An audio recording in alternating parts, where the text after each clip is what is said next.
One. This is Rob Thompson. This is another episode. So welcome back of Charger Career Connect. As you can see, we got Kirk Dalmage over there. He's our special guest. He's got a lot to tell you. He's got a super, super cool job. He's had an unbelievable career at this point. But this is just a reminder. These podcasts are for you to connect with our alums, and also to connect with me for one-on-one coaching. So in the bottom of my email, it's rthompson@newhaven.edu. If you reach out to me, there will be a place for you to connect and find an online time for us to have a one-on-one conversation if that's what you want to do. Otherwise, I want to welcome our guest, Kirk, with a K. Yeah. And he is I'm going to brag about you a little bit first. So he's had an unbelievable career, like I said, with ESPN and the Walt Disney Company on the media side. But he played football was on the national championship team, or the team that went to the national championship. I still consider we won that game, but who cares? Through 2000.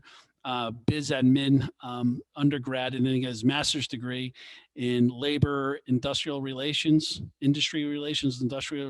which led him to a career in HR, worked for Pitney Bowes, and then spent the last 10 or so years with ESPN, and then Disney Media Group as well. So he's going to talk a lot about that. So Kirk, welcome. Thank you. Thank you for having me, Rob. Absolutely. So let's start at the beginning. Let's start out where you grew up and what led you to UNH. Oh, man. So I grew up in Jamaica, came to the U.S. when I was like 11, 12 years old. Didn't play football, knew nothing about it, right? Only played soccer growing up, cricket. Then, fell in love with it when I came up here, took the Jets on as my team. Still dying with that, but because I had the chance to take on the Giants, right? That's the year they won the Super Bowl. And then, went to play high school football. Got cut my freshman year. My friends made the team. I got cut, but they needed a kicker. So, my soccer skills came through and I was able to play on the team. But sophomore year, I came back a little bit more experienced and obviously made the team, played multiple positions in JV, and then made varsity and kind of took it on from there, my high school career. Looked into colleges, but, I'll be honest, I was never an A student. Did okay on the SATs, right? That type of thing, and wasn't really getting a lot of calls. I got a call from, University of New Haven, from Coach Rosamondo, right? And essentially he told me, hey, we'd like to bring you out for a visit. Now, it's funny because my visit was very different. It wasn't like an official visit. It was like I came up one weekend and it wasn't a bunch of football players. It was actually just some other event that's going on at the school. So nevertheless, came up and liked the school. Never actually been to Connecticut. I lived in New York, the Bronx, never went to Connecticut for any other reason. So it was very country to me, right? And I was like, all right, I like the slow pace. So anyway, came on out to Connecticut for school and, was a prop because my grades weren't good enough, right? But, kind of latched on to the team, made some good friends and worked out, got in shape for my next year. And, I fell in love with New Haven because it was kind of what I was looking for. Anybody that grows up in the Bronx, it's okay to say that New Haven is the country. So you're good with that. Yeah, it's funny. But so talk about your experience when you were an athlete here. I mean, you guys had some great run, especially your freshman year. You had some great coaching staff. But what was it that your mindset when you were playing? And I know, and I say this from someone who's hired a lot of kids that were first or second generation immigrants, and I've always found the same traits. Work ethic is always unbelievable. Yeah. And the priority in an education is second. So it seems like those are drilled into you at a young age across the board.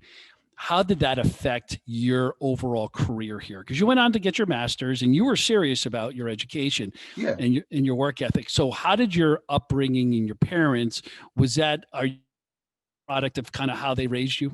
Yeah.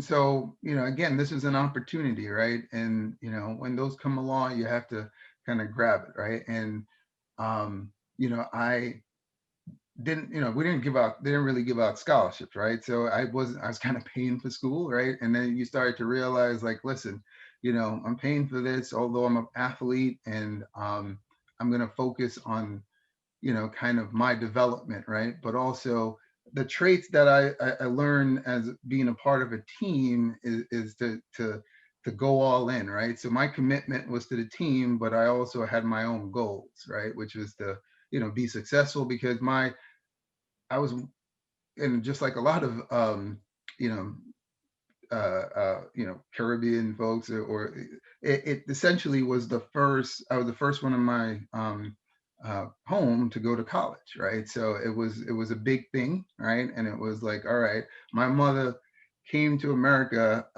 She was a nursing aide, right, making minimum wage and kind of hustling to, single mom, trying to help us to make it, right? And you know what? She put us in a place, right, to be able to go to college, right? Again, didn't get the best grades, but at least she was on top of us and allowed, put me in a mindset like, listen, you got to commit, you got to work hard. And that's one of the things I took onto the field, right? Listen, I wasn't the fastest, wasn't the strongest, right? But played with a lot of great athletes, Kettrick Barnes, Elbert Eden, Dwayne, Steve Cedar, I could go on, right? Mike Summers. I mean, but legendary folks at the school. But just kind of watching them and learning, right? Sometimes it's kind of stepping back and learning from somebody and how they approach the game and work and their work ethic. That taught me a lot, and kind of taking it from there, started to develop. Because it was funny. I played high school football, but never really was taught the game, right? We I didn't understand coverage. I didn't understand cover two, cover three, and kind of the breakdown. It was just kind of free for all. But coming here and just kind of being around great players and great coaches, started to learn a little more, right? And then with that, just started to really develop a real love for the game. And I didn't play much. I was more special teams, but it was something where I was committed, right? I was committed in terms of my work ethic to be better, to support my team, and just be there every time for practice and doing what I needed to do. What was that transition for you? When did you really start thinking about your career? Like, what point of the process? Was it junior or was it senior year? And how did you start preparing for that? Yeah, I would say it was my junior year, right?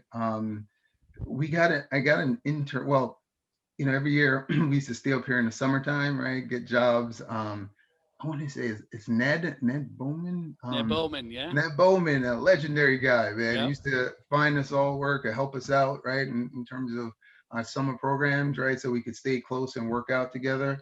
But so I got a job at a manufacturing plant out in Wallingford, and kind of doing that, right? Kind of realizing like, all right, well, working with it was third shift, kind of doing that type of work.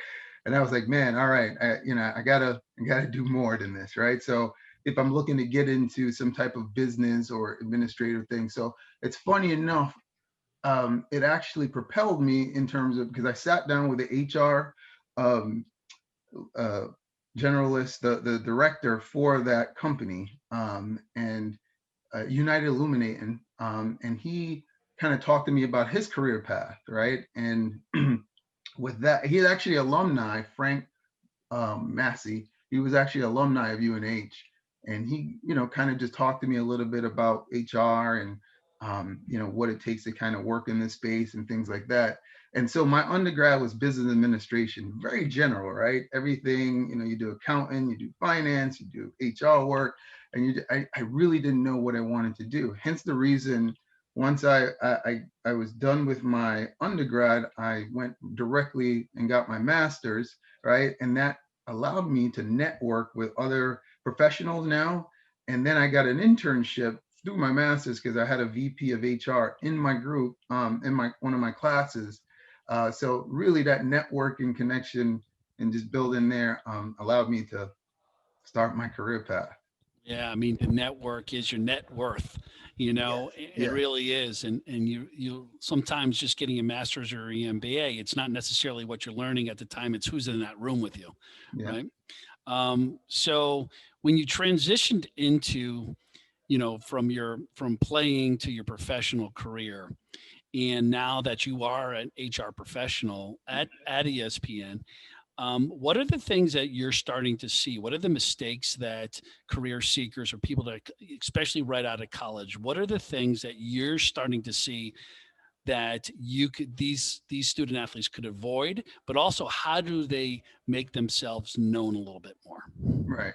So I would say the number one thing I notice a lot with people right out of school is the confidence, right? I mean, like I'm nervous at this interview in a sense, right? But like some people, you have to know how to kind of compose yourself and and speak about your abilities, right? You may not have the experience in certain particular fields, right? Because you're just starting out. But what are the intangibles that you can bring, right? The work ethic, the communication skills, the administrative skills, like what are things that you're strong in that are foundational that can help you kind of land that job, right? You may not have that direct experience at HR or accounting and things like that, but you might be good with Excel, you might be good with PowerPoint, you might have the foundational skills that you need to kind of really help this organization. The other thing I think I see a lot with um, I would say a lot of new grads is um, don't undervalue yourself, right? I think some folks will come out and have and feel like, all right, it's an entry level role, so I should just take whatever I get, right? Understand, like understand your field, understand what others in your field are kind of making, right? And don't be afraid to ask that question, like, hey, that salary question is always kind of like the who's going to show their cards first, right? The company or the candidate. So don't be afraid to ask the question because you are interviewing the company also, right? You want to make sure that the culture is right, the salary is right. It kind of aligns with your future goals in terms of growth. The other thing too is like some new grads will just take a job to take a job, right? And um, I I think that will hurt you sometimes because you'll get into a job that is somewhat of a, I won't say a dead end because you can always learn skills from different jobs, but like, you feel like you're stuck, right? You've been doing the job. All right, now you're done with school for 4 years and you're like, man, I don't see where I can transition this into something else. There's always opportunities and ways to spin it, but just be careful and make sure that you see the trajectory or ask about that in the interview when you talk to recruiter or manager. I know a lot of places don't, especially in education, they kind of leave out sales, sales as a sales professional as a career. And what most people don't realize is sales is where you make most of the money. Yeah. If you're not a VP, that's where you go, right? If you could drive the top line of any business. So the interesting thing about you is you recruited on the tech side and you recruited on the sales side. Am I correct with that? That is correct. So talk about that. If I'm coming out of college now, and if I have a general idea on if I'm a developer, a coder, if I really understand the software development side of it and the applications, and then man, I could sell that, and then the transition from ad sales, marketing, like where do you see those foundational skill sets, and how important is that when you're going to make a hire that they get a little bit of that in college? Yeah. I think with, for instance, sales, typically the entry level roles that we hire for, one of the traits that the managers look for is again confidence, right? Because you're not necessarily out there on the front lines and working out these major deals, but you're really going to have to support a lot of the work on the back end. But you're dealing with the executives, right? The sales executives who are very demanding, right? And you're working with multiple people, so you have to be able to prioritize. But you know, your ability to communicate and be able to confidently kind of build solutions and let them see that and understand, like, okay, it's not, I have to question if Kirk knows what he's doing, so that because they can drive sales on their end. So I think, you know, it sales is been a great platform for a lot of people, because from sales you can move into marketing, you can move into operations, certainly you can move into strategy. You know, some people have moved into finance. So it really kind of could be a springboard to a lot of different areas. From a tech perspective, you know, I mean, technology is key to everything we do today. So if you learn about, you know, mobile development, or you know, front end engineering or back end engineering, big data, cloud technology tools, and that is something of interest, definitely continue to read up on it. You know, YouTube it, whatever you need to do, because if you're getting into that type of technology sales, I mean, eventually you're going to really make, and that shouldn't be all about money, but you're going to make good money, because it is something that is growing within the world, right, in terms of the marketplace and how you know, businesses are built. So I think definitely it would be a career path if someone wants to go down there. You know, some people, when you look at a company like Disney and media and ESPN, as you know, I spent a good portion of my career in the Disney Media Group as a sales guy, putting together those big deals. And just like you said, we had people that built out decks for us, that did the research for us, Yeah. that did all the back end work out there and really closed deals. But talk about what you have seen from, the front loading of, say, we need a lot of sales and marketing people, because I know everybody's trying to be efficient with headcount, right? So you may not have the back end all the time, but where have you seen the focus within even your organization, whatever you could share, of the shift over to the technology side of it and the interaction between the two? How important is a tech understanding and background now to probably to get that entry level job? um I would say Disney, right? Known as a household name for entertainment, right? What did Disney do, right? Disney created a streaming platform, Disney Plus, right? With that, we did some acquisitions of a couple of, MLB.com or BAMTech. We acquired Hulu, built ESPN Plus, right? So you think about a lot of the deals that are happening, even in ad sales, right? You now are going on a streaming platform, right? So you have to understand it's not traditional linear, right? TV deals. You now have to understand pixelating on the platform, and meaning the front end, right? And how that all looks, and how an ad is going to be placed on a banner, on a .com site. We have over 26 sites for ESPN, right? And then you figure there's ABC, there's Disney. So just understanding technology and the tools, right? There's Google Analytics that helps us kind of better understand our interaction with our consumers. There's a whole bunch of reporting data tools on the back end, like Nielsen, ComScore, that is used to really drive a lot of the reporting, right? So you as a just kind of getting into the technology, without going too deep, you just have to understand, again, the overall arching, kind of verbiage, or kind of how it's all built and comes together, so that essentially we can sell and make money in terms of advertising, because that's our biggest revenue maker, right? For Disney, is really advertising, and licensing of our rights, which is another business that is on streaming platforms. So I work now for platform distribution, which is really responsible for all of the intellectual property. So all of the Disney movies that were ever created. So you think of yeah, well, now X-Men, because they bought Fox, but like Endgame, Avengers, Black Panther, how we do deals with like Netflix, and we do deals with Amazon and technology, right? The tools that they have in terms of their streaming platform, and how we work with them to secure the movement of a file over to their system so that we can, they can sell it to their consumers, right? But then obviously it's only a deal that lasts for so long, right? So we have to be able to take that back into our library. So, things like that you just get into, and technology drives a lot of that. So it's very important. And now on the international side, so I think everybody, and I know part of that is an international piece for you as well, right? The international growth, Yeah. OTT and expansion, licensing rights, but it's not just thinking local anymore. In No. every position that you're in, you have to think globally.